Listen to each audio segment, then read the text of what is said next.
ನಮಸ್ಕಾರ. ಈ ರಾಜ್ಯೋತ್ಸವ ಮಾಸಮನೆ ಎಲ್ಲರಿಗೂ greetings to all of you. In today's program, we will explore the rich world of Carnatic music and how Karnataka has contributed to the evolution of this beautiful musical genre. The word Carnatic music was coined by the British when they were here in India, but it refers to Karnataka Sangeetam.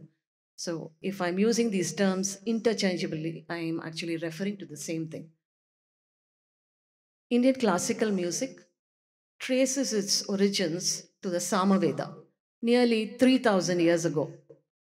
Another treatise in Sanskrit on the performing arts of India, the Natya Shastra, attributed to sage Bharata, was created. This was also nearly 2,000 years ago. And it also compiled theory of music, talked about the rasa, terminology, shruti, laya, classifications of different musical instruments, techniques for singing, and so on. The Natya Shastra continues to shape the performing arts even today. And in the 13th century, another treatise, Sangeeta Ratnakara, which was written by scholar and musicologist Sharangadeva, spoke about both Hindustani and Carnatic music, the two styles of Indian classical music. So as you see, the origins of Carnatic music is very old, but we are familiar with many of the songs that we are hearing, such as the one that we're just going to hear now.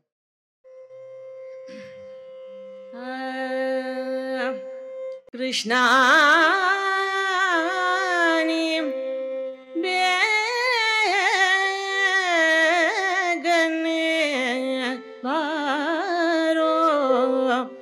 Krishna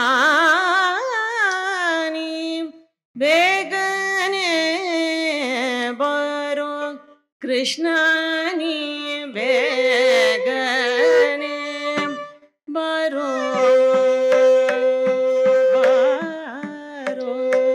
Krishna ni begane baro Krishna ni begane baro begane baro mukhavana toro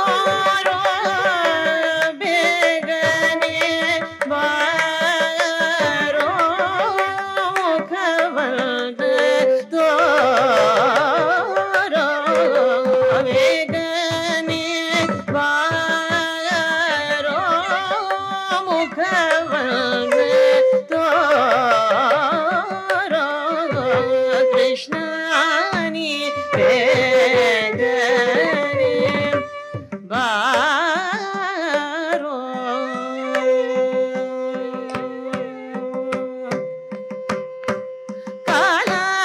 ಕಾಲಾಲಂದಿಗೆ ಗಜ್ಜಂ ನೀಲನ ಪಾವೂಲಿ ಕಾಲಾಲಂದಿಗೆ ಗಜ್ಜ ನೀಲದ ಪಾವೂಲಿ Neelam ವರ್ಣನೆ ನಾಟ್ಯ ವಾಡುತ್ತ ಬಾರೋ ನೀಲ ವರ್ಣನೆ ನಾಟ್ಯ ವಾಡುತ್ತ ಬಾರೋ ಕೃಷ್ಣ ನೀ ಬೇಗನೆ ಬಾರೋ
The song was a composition of Vyasaraya Vyasatirtha, deemed a Kulaguru to the Vijayanagara Emperor Krishna Devaraya.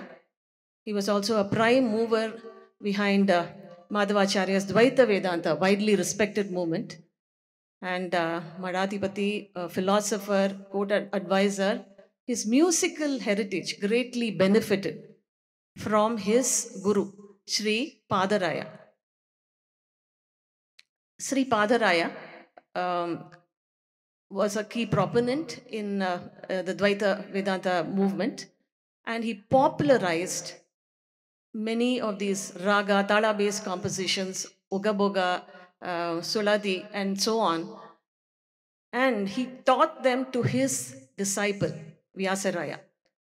And now comes a very important name in Carnatic music history, Purandaradasa.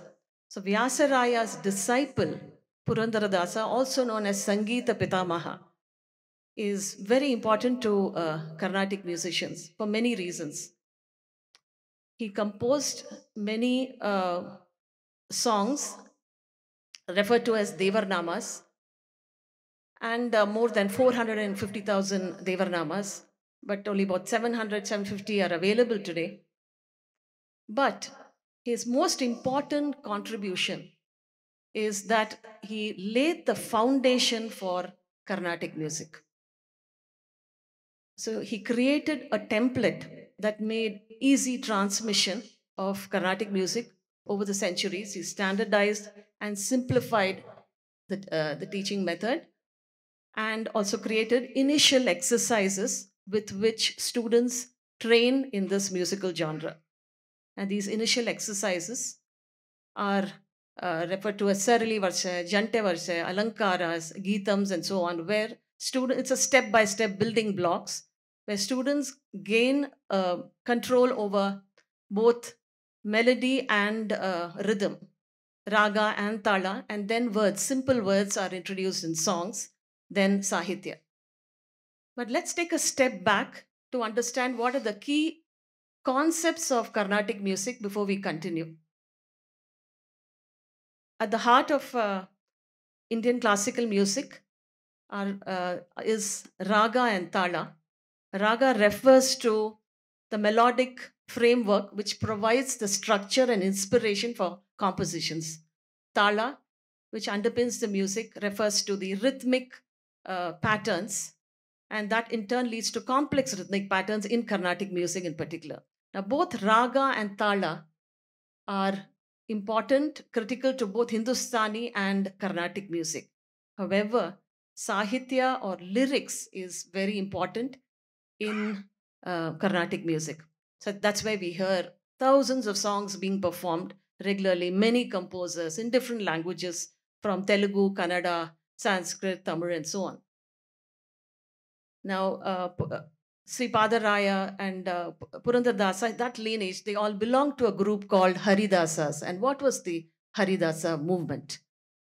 The Haridasa movement belongs to the broader Bhakti movement, which spanned a period from 6th century all the way to the 18th century, where poets composed hymns, songs in simple vernacular, expressing their devotion to God in different forms, and made it accessible for the layperson.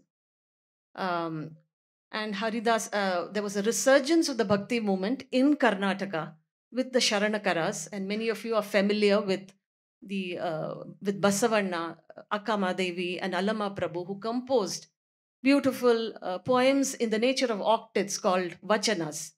Little later, a couple of centuries later, came the Haridasas, where they expressed their devotion to Hari in the form of songs, which was referred to as Dasapadas, Dasa Sahitya. And Purandar stands tall here because he not only composed many Devarnamas, but also laid the foundation for this musical genre. Now he also used used colloquial language, colloquial Kannada, so that it resonated with a common person. And here is a song on the lines of a folk. It's like a folk song where he thinks of himself as a dasaya, a servant, and they're preparing himself for the arrival of a very honored guest in the village, none other than his Vithala.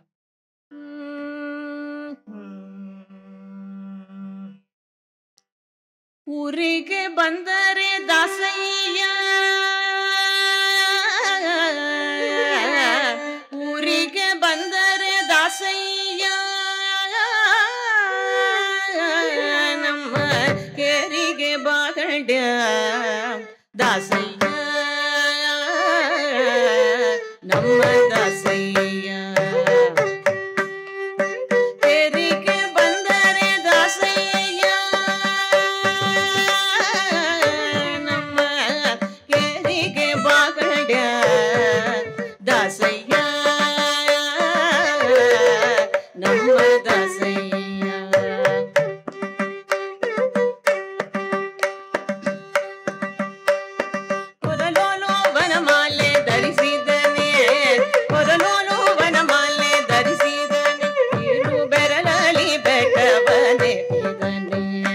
ಹಗಲು ಇರುಳು ನಿನ್ನ ಕಾಣದೆ ಇರಲಾರೆ, ಕಾಣದೆ ಇರಲಾರೆ, ಮರುಳು ಮಾಡಿದಂತ ದಾಸಯ್ಯ, ಊರಿಗೆ ಬಂದರೆ ದಾಸಯ್ಯ, ನಮ್ಮ ಕೇರಿಗೆ ಬಾಗಡ್ಯ ದಾಸಯ್ಯ, ನಮ್ಮ ದಾಸಯ್ಯ.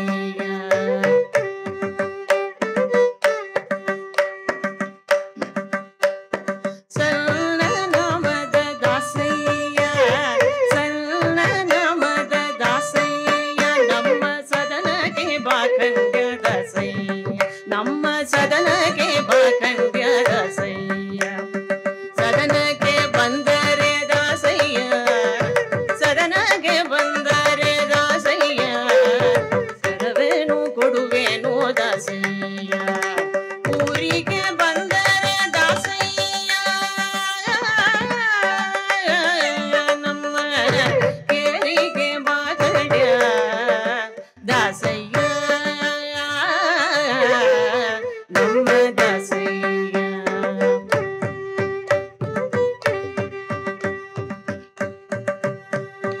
ಸಿಟ್ಟು ಮಾಡದಿರು ದಾಸಯ್ಯ, ಸಿಟ್ಟು ಮಾಡದಿರು ದಾಸಯ್ಯ, ಸಿರಿ ಪುರಂದರ ವಿಠಲ ದಾಸಯ್ಯ, ನಮ್ಮ ಪುರಂದರ ವಿಠಲ ದಾಸಯ್ಯ, ರಟ್ಟು ಮಾಡದಿರು ದಾಸಯ್ಯ, ರಟ್ಟು ಮಾಡದಿರು ದಾಸಯ್ಯ, ತಂಬಿಟ್ಟು ಕೊಡುವೇನು ದಾಸಯ್ಯ, ತಂಬಿಟ್ಟು ಕೊಡುವೇನು ದಾಸಯ್ಯ, ಊರಿಗೆ ಬಂದರೆ ದಾಸಯ್ಯ, ನಮ್ಮ ಕೇರಿಗೆ ಬಾಗಡ್ಯ ದಾಸಯ್ಯ, ನಮ್ಮ ದಾಸಯ್ಯ, ನಮ್ಮ ದಾಸಯ್ಯ, ನಮ್ಮ Dasayya.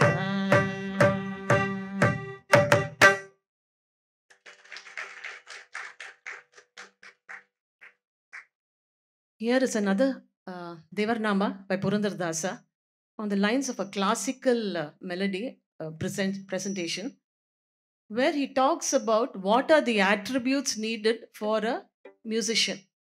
So the obvious good sense of melody, rhythm, good voice and all that, but little more than that. And where he's going with this is, he says it also offers life lessons as what we need a lot of patience and also find that balance, the work-life balance that we, all of us see constantly in our journeys.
ತಾಳಬೇಕು ತಕ ಮೇಳಬೇಕು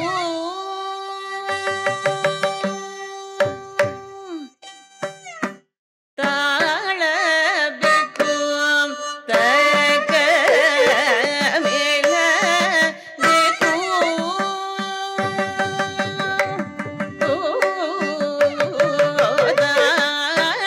ತಾಳಬೇಕು ತಕ ಮೇಳಬೇಕು ಶಾಂತಯ ವೇಳೆಬೇಕು ಗಾನ ಕೇಳಬೇಕು ಬುವರಿಗೆ ತಾಳಬೇಕು ತಕ ಮೇಳಬೇಕು ಶಾಂತಯ ವೇಳೆಬೇಕು ಗಾನ ಕೇಳಬೇಕು ಬುವರಿಗೆ ತಾಳಬೇಕು ತಕ ಮೇಳಬೇಕು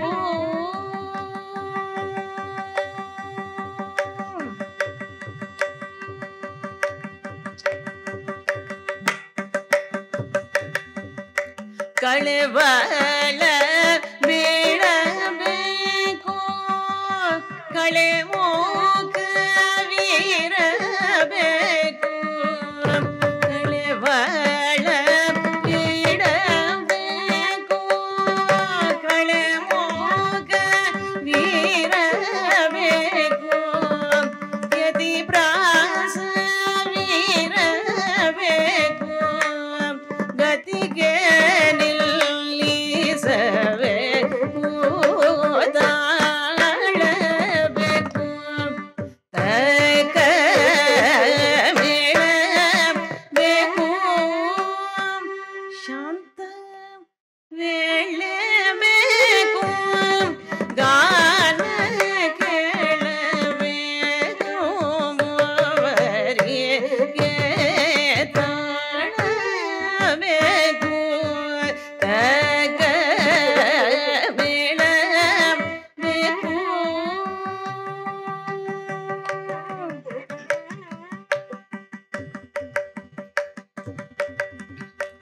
ಅರಿದ ವೈರಿರಬೇಕು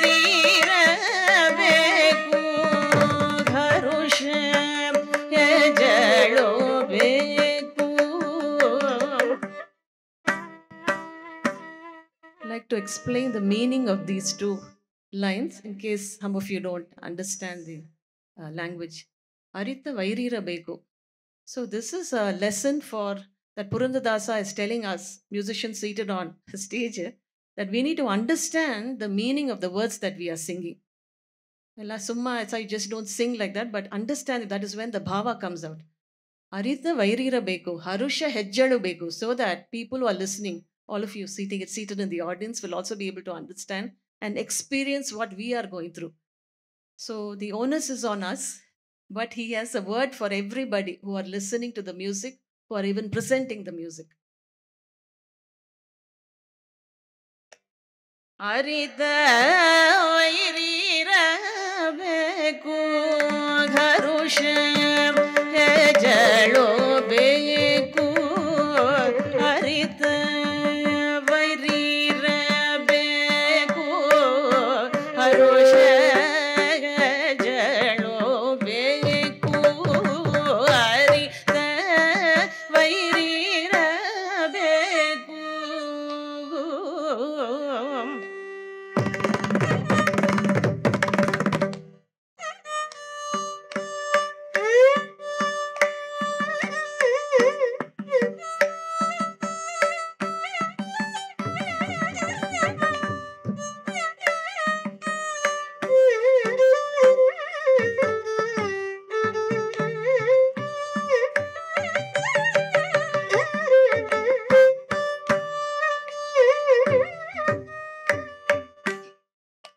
ಅರಿತ ವೈರಿರಬೇಕು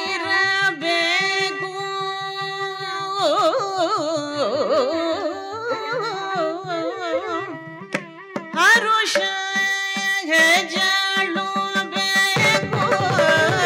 ಅರಿತ ವೈರಿರಬೇಕು ಹರುಷ ಹೆಜ್ಜಳು ಬೇಕು. ಅರಿತ ವೈರಿರಬೇಕು.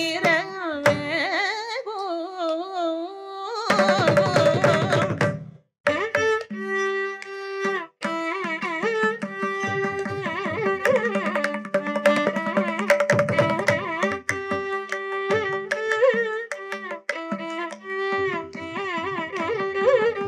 ಹರುಷ ಹೆಜ್ಜಳು ಬೇಕು. ಅರಿತ ವೈರಿರಬೇಕು ಹರುಷ ಹೆಜ್ಜಳು ಬೇಕು. ಅರಿತ ವೈರಿರಬೇಕು ಹರುಷ ಹೆಜ್ಜಳು ಬೇಕು.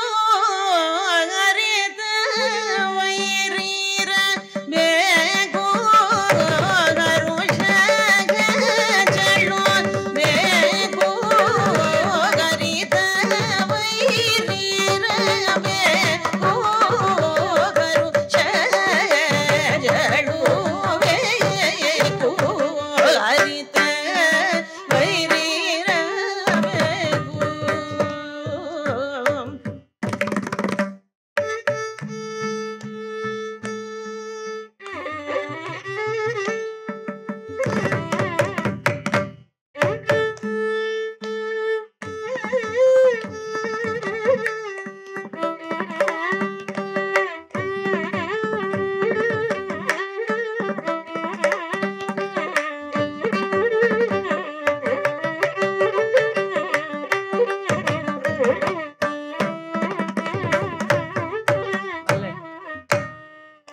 ಹರಿತ ವೈರಿರಬೇಕು ಹರುಷಗಳು ಬೇಕು. ಹರಿತ ವೈರಿರಬೇಕು ಹರುಷಗಳು ಬೇಕು.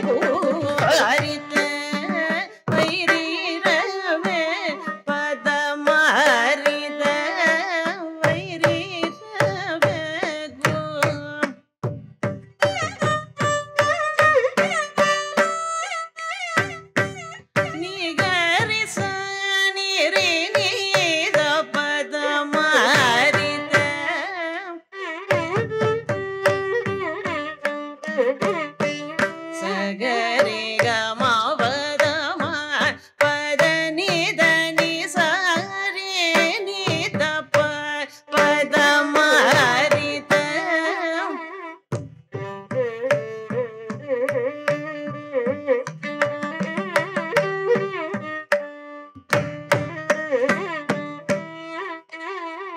Ninni da pa pa ni da pa pa da ma ri ta vairi ra beku.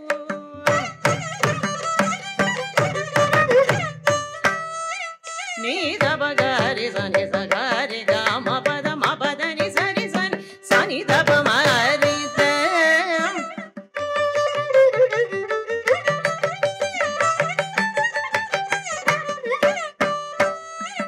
Ga ga ri sa ni da pa da pa ga ga ri sa ni da pa pa da ma ri ta.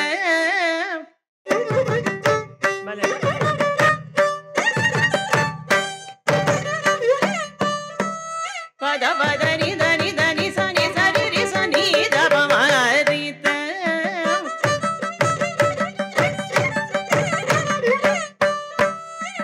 Pa da pa da pa ma pa da pa ma ni da pa da ma re ga ma pa da pa ma pa da pa ma pa da ni da pa ma ni da pa da pa.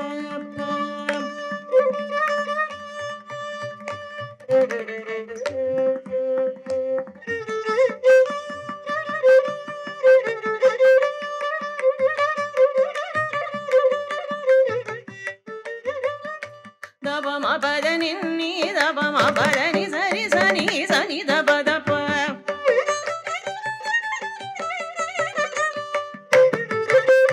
Da pa ma pa da ni sa ni ri sa ni da pa ma pa da pa.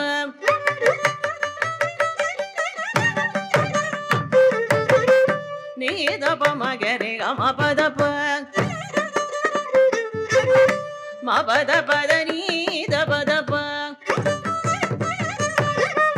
Pa da pa ma pa da pa ma pa da pa ma ga re ga ma pa ma ga re ga ma pa da ni da pa ma ni da ni pa da ma pa ga re sa ga re ga ma pa da ni sa ni sa ni sa ni sa ni ri sa ni da pa ma pa da ni da pa ma pa da ni sa ni da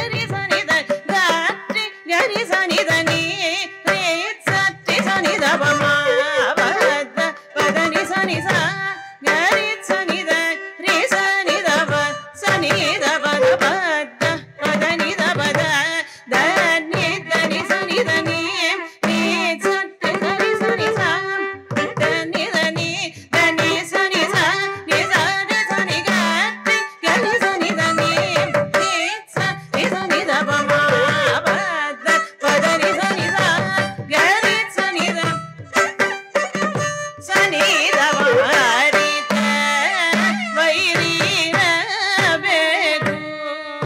Gharush jalo beku Purandara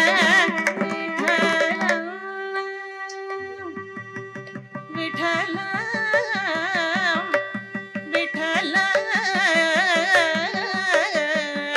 Purandara Vithala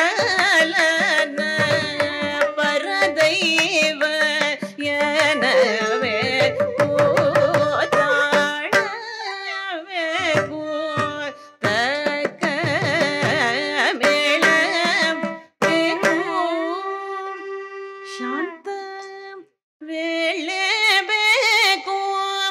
ಗಾನ ಕೇಳಬೇಕು ಬರಿ ತಾಳಬೇಕು ತಕ ಮೇಳಬೇಕು.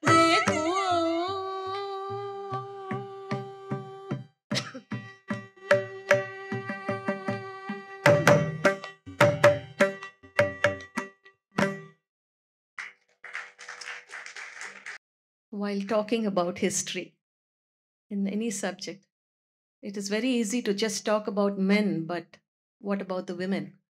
women Haridasas, and there were quite a few, made a immense contribution to Kannada literature with their poetry, with their dasapadas. And like other Haridasas, these women poets also used rich imagery, similes, metaphors in their poems while expressing devotion to Hari. So there were no ordinary poets as well, and many of them, most of them, led very hard, challenging lives. Many of them were widows, so they were not part of any social activities and they had to only be observing from the outside. One such woman, Haridasi, was Ambabai, early 20th century, so not so old, more recent. Ambabai was married at 10 years. She became a widow at 12 and then led a very hard life. And when she was 28, she attained Diksha from her guru, Subbaraya Dasa. And for the next 15 years, till she was in her early 40s, she composed many dasapadas, more than 400. Her mudra, Ankita, was Gopala Krishna Vithala. And when you look at her song, the words, there is neither the despair or desperation of widowhood in the songs. As she expresses her bhakti, there is one dasapada. I will just sing the first few lines, where she begins it saying, Muttaide yadena muravairi dayade. The word Muttaide means a woman who is married. And in her mind, she was wedded to Venkateshwara. And she describes a wedding scene, very auspicious event, as though she is part of it. ಮುತ್ತೈದೆಯಾದೆನ ಮುರವೈರಿದಯತಿ ನೃತ್ಯ ತೃಪ್ತನುಯನ್ನ ಕರವ ಪಿಡೆಯೇ ಮುತ್ತೈದೆಯಾದೆನ ಮುರವೈರಿದಯತಿ ಕರವ ಪಿಡೆಯೇ ಮುತ್ತೈದೆಯಾದೆನ ಮುರವೈರಿದಯತಿ ನಿತ್ಯ ತೃಪ್ತನುಯನ್ನ ಕರವ ಪಿಡೆಯೇ ಗುರು ಕೊಟ್ಟಗಂಕಿತವೇ ಮಾಂಗಲ್ಯವಾಯ್ ತನಗೆ ಗುರು ಬಿಟ್ಟ ನಾಮವೇ ತಿಲಕವಾಯ್ತು ಗುರು ಕರುಣವೆಂಬ ಕವಶವ ತೊಟ್ಟೆ ಹರುಷದಲ್ಲಿ ಗುರು ಪ್ರೀತಿ ಎಂಬ ವಸನವ ನುಟ್ಟು ಮುದದಿ ಮುತ್ತೈದೆಯಾದೆನ ಮುರವೈರಿದಯತಿ ನಿತ್ಯ ತೃಪ್ತನುಯನ್ನ ಕರವ ಪಿಡೆಯೇ.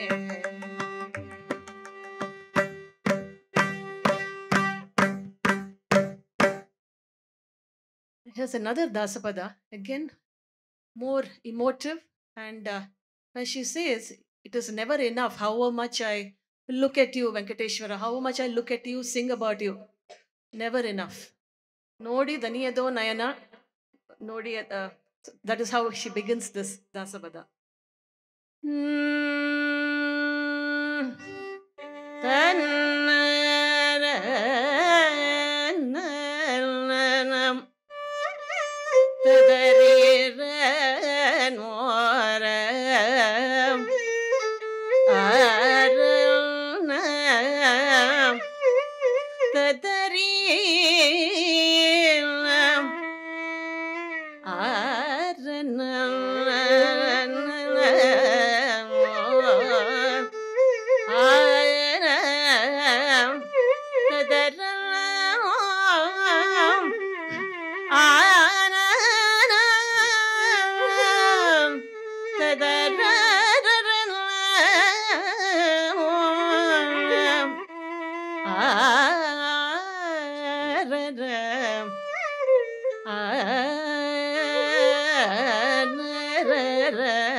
ನೋಡಿ ದನಿಯದೋ ನಯನ ಪಾಡಿ ದನಿಯದೋ ಜಿಹ್ವೆ ನೋಡಿ ದನಿಯದೋ ನಯನ ಪಾಡಿ ದನಿಯದೋ ಜಿಹ್ವೆ ನಾಡಿ ಗೊಡೆಯನೆ ರಂಗ ದೇವ ದೇವ ನಾಡಿಗೊಡೆಯನೆ ರಂಗ ದೇವ ದೇವ ವೇದಲೆ ನನು ಸ್ವಾಮಿ ಕಾಡಯ ತಗೋ ದೇವ ನೀಡೋ ನಿನ ಪದ ಕಮಲ ಶ್ರೀ ಶ್ರೀನಿವಾಸ ನೋಡಿ ತನಿಯದೋ ನಯನ ಪಾಡಿ ತನಿಯದೋ ಜಿವ್ವೆ ನಾಡಿ ಗೊಡೆಯನೆ ರಂಗ ದೇವ ದೇವ ನಾಡಿ ಗೊಡೆಯದೆ ರಂಗ ದೇವ ದೇವ ಶಿರದಲ್ಲಿ ಮಕುಟವರ ಹಣೆಯಲ್ಲಿ ತಿಲಕವು ಪುರದಲ್ಲಿ ಸಿರಿವಸ ಹಾರ ಬದಗೆಗಳು ಕರಶಂಕ ಚಕ್ರಧರ ನೆರಿಗೆ ಬೀತಾವರ ಸುರರ ಪಾಲಿಸುವಂತ ಬಾರ ಕಮಲೆಗಳು ನೋಡಿ ತನಿಯದೋ ನಯನ ಪಾಡಿ ತನಿಯದೋ ಜಿವ್ವೆ ನಾಡಿ ಗೊಡೆಯನೆ ರಂಗ ದೇವ ದೇವ ನಾಡಿ ಗೊಡೆಯನೆ ರಂಗ ದೇವ ದೇವ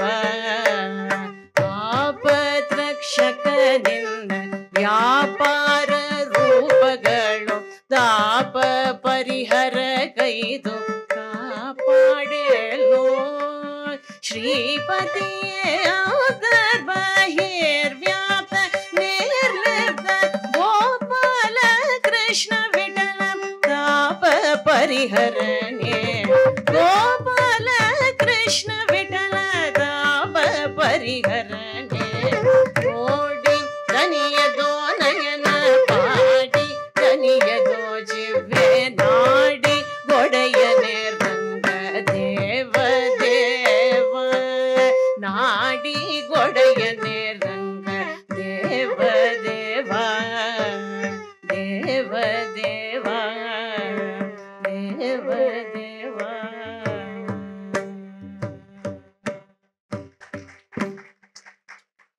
How beautiful.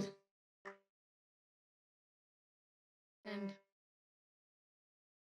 there were other women Haridasis like Helavena Kettegiri Amma, more well known, 18th century, and many others whose poetry made an immense contribution to Kannada literature. So as you can see, Carnatic music has ancient roots, but it is a strong living tradition that has continued over centuries, spanning court scholars, bhakti poets, and even the lay devotee. And so now we come to the 20th century and the Mysore royal court. The former Maharaja of Mysore, Jayachamarajendra Wadiyar. What a multifaceted personality. He was not only a great composer, Carnatic music, but also well versed in Western classical music as well. He was a great patron of the arts. So many court musicians, Carnatic musicians, composers thrived under his patronage. Jayachamarajendra Wadiyar, when you look at his compositions, he was not just an ordinary composer, far beyond that. He composed songs more in praise of Chamundeshwari, the deity of the Mysore royal family, and some on Ganesha.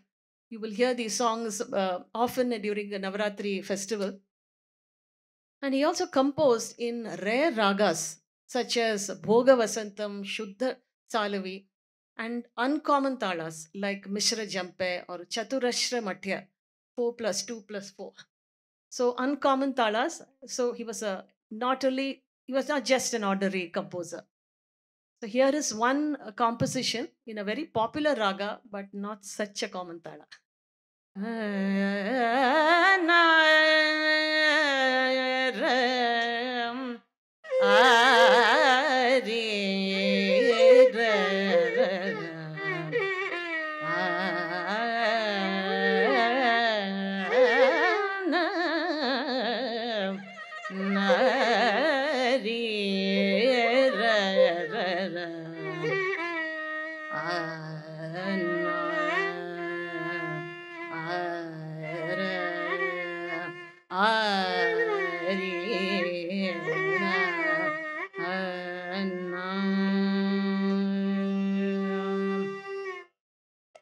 चिन्तयामि जगदम्बा चामुण्डाम्बा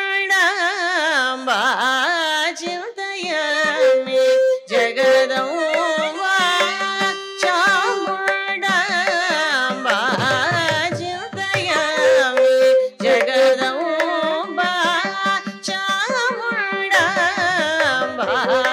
चित्तरञ्जन दिव्यकान्ति चित्रभा चिन्तयामि जगदम्बा चामुण्डाम्बा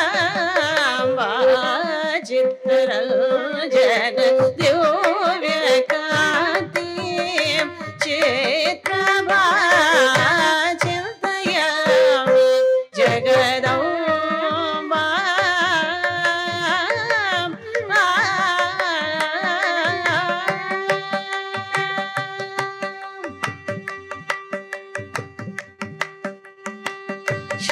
श्रीरामृतं वर्षनयना हर्षवर्षतां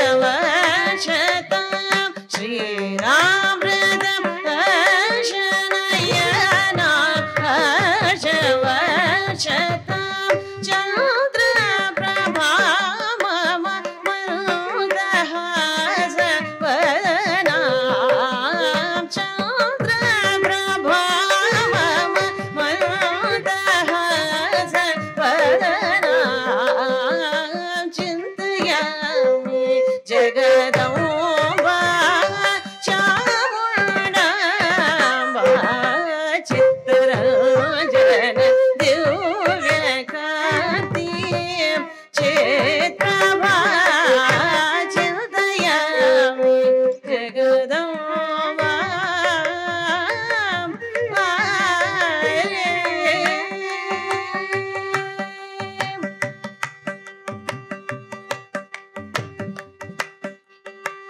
श्री प्रकाशकतारकरूपं बृहत्मिकां तत्त्वप्रकाशकतारकरूपं बृहदात्मिकां ज्ञानातीतज्योतिस्वरूपां त्वं पुरुनारदानि सेवित शरणार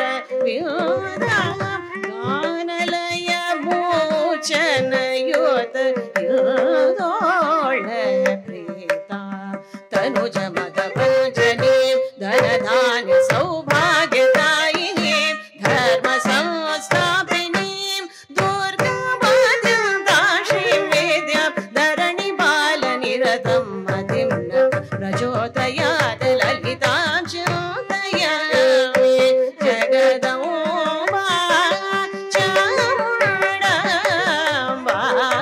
चित्तरञ्जन दिव्यकान्ति चित्रभा चिन्तयामि जगदम्बा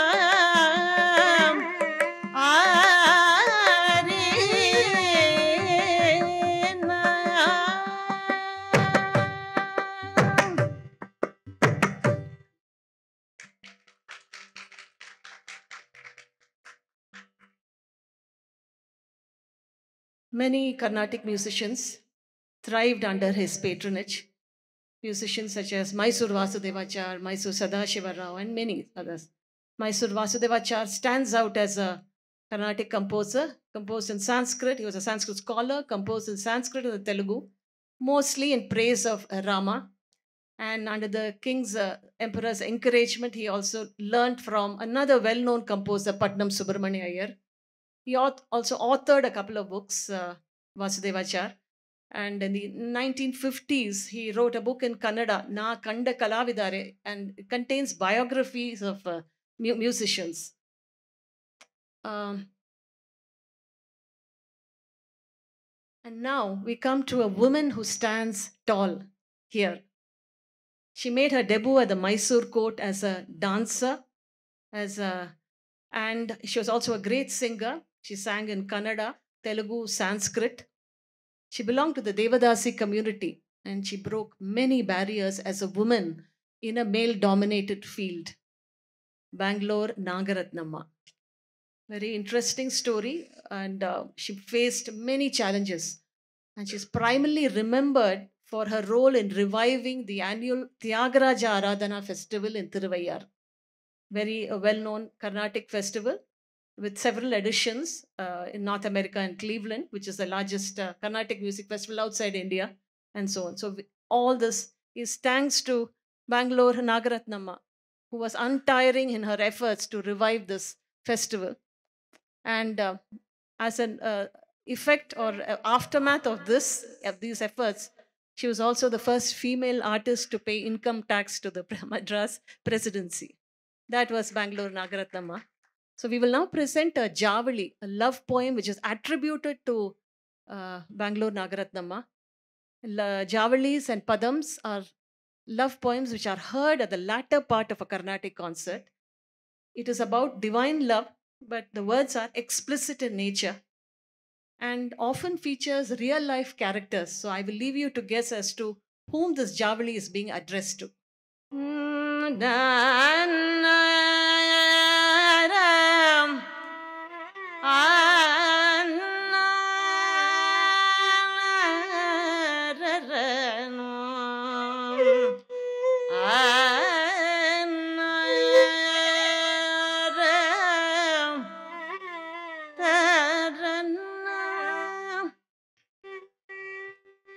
ಮಾತಾಡ ಬಾರದೆಯೇನು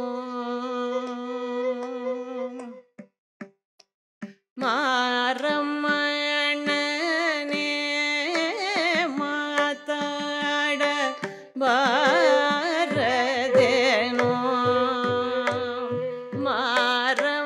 ಮಾರಮ್ಮಣ್ಣನೇ ಮಾತಾಡ ಬಾರದೇನು ಮಾರಮ್ಮಣ್ಣನೇ ಮಾತಾಡ ಬಾರದೇನು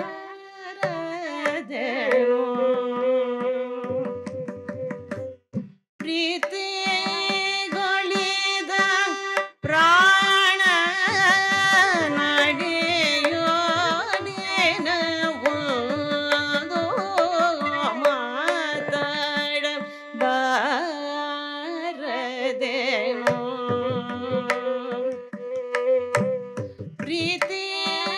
ಪ್ರೀತಿಗೊಳಿದ ಪ್ರಾಣ ನಡೆಯೋದೇನವೋ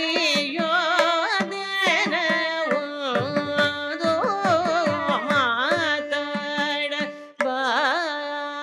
ಬಾರದೇನು ಅಂಗಳೇ ಬಳೆ ತಿಂಗಳ ಬಿಸಲಾಗಿಯ ತೋರುವುದೇ ಅಂಗಳೇ ಬಳೆ ತಿಂಗಳ ಬಿಸಲಾಗಿಯ ತೋರುವುದೇ ಬೃಂಗಾದರವ ಕೇಳಿ ಬಿಸಿಯಾಗೋದೆ ಸ್ವಾಮಿ ಮಾತಾಡ ಬಾರದೇನು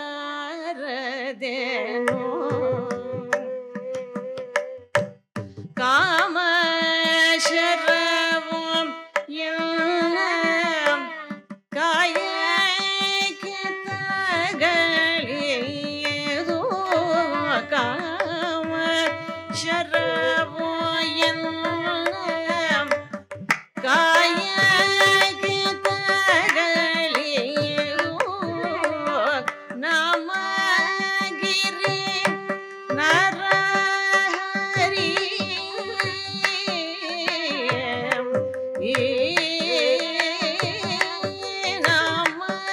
ನಮಗಿರಿ ನರಹರಿ ನ್ಯಾಯನೋ ಸ್ವಾಮಿ ಮಾತಾಡ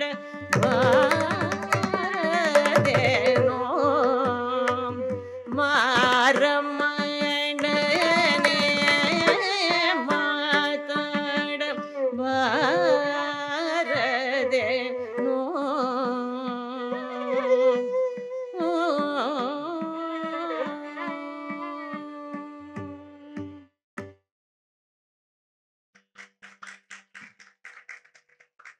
I will be remiss if I don't talk about the Carnatic instrumentalist from Karnataka.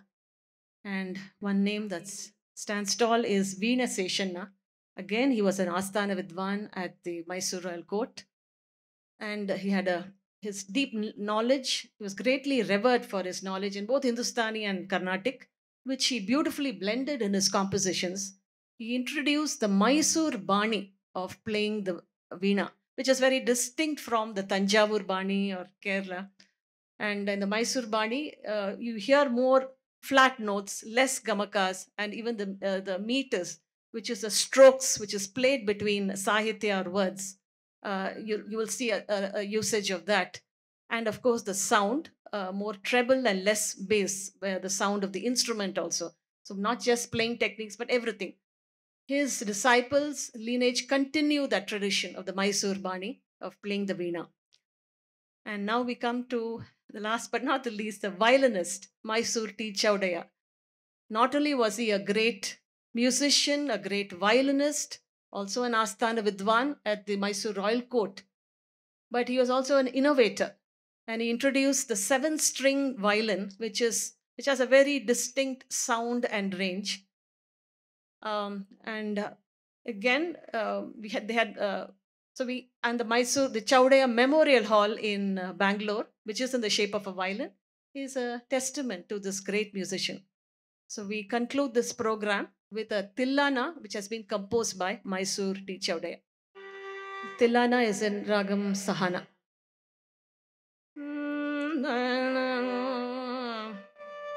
Dirana, tanadim, tadim, tadirana.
Thank you.